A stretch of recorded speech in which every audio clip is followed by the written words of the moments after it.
So point number one was the sin of presumption, presuming that you're in control.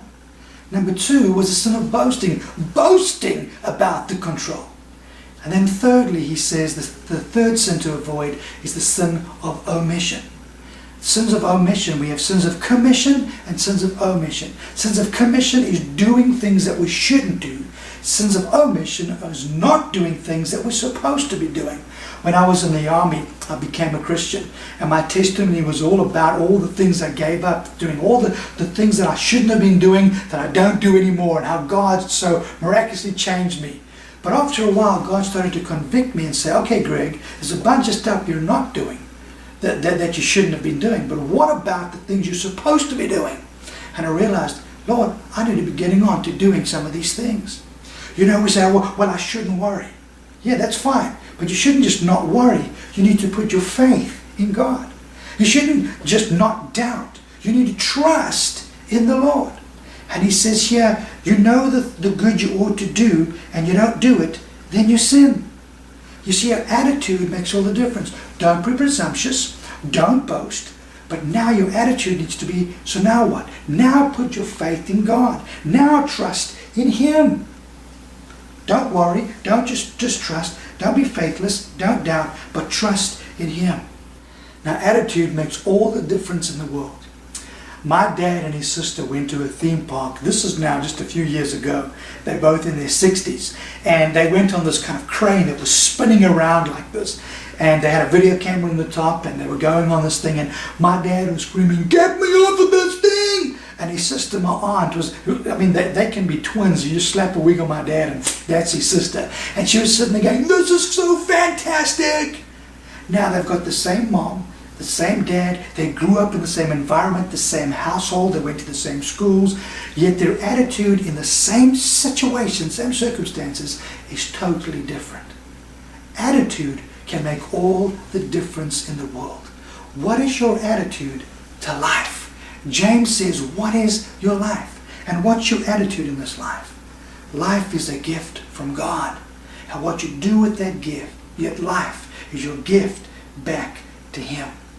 If you say, well, my life is something I have to accomplish, my life is about all these tasks I have to do, we've got this pressure to perform. If it's all about I have to try and find worth in this life or acceptance from others, or I'm the one that's got to make things happen, or everything rests on my shoulders. But if we believe life is a gift, then we live with this sense of freedom, this sense of wonder, this sense of gratitude. And then our life can be an attitude of gratitude. And that's when we live that life where my life is a gift from God, and my attitude then is, Lord, what I do with this life is my gift back to You. You know, we tell our kids, you can be anything you want to be. You know what? We lie to them when we say that. We mean well. My son wants to be Wreck-It Ralph when he grows up. He's not going to be Wreck-It Ralph.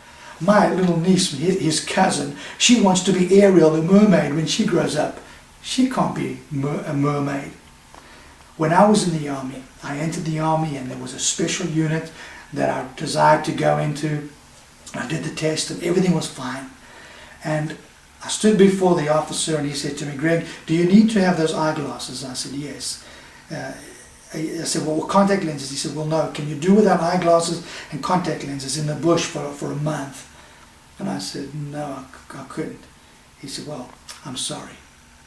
And I realized then that we can't be anything we want to be. But you know what? A few weeks later, I was standing guard duty in a guard tower, thinking about my life and where it was heading. And I surrendered my life to the Lord Jesus Christ. And very soon after that, I realized we can't be anything we want to be. But we most certainly can be everything God created us to be.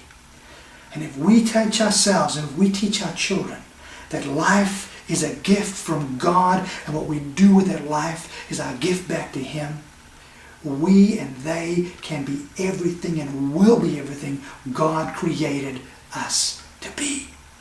because life is a gift from God. Who's in control of that attitude? Satan? No. God? No. My mother-in-law? No. My wife? My children? My enemy? No. You and I are master of our own attitude. God is in control of the circumstances. James teaches us that. And perhaps, yes, our mother-in-law or our enemy or our spouse could be in control of an environment.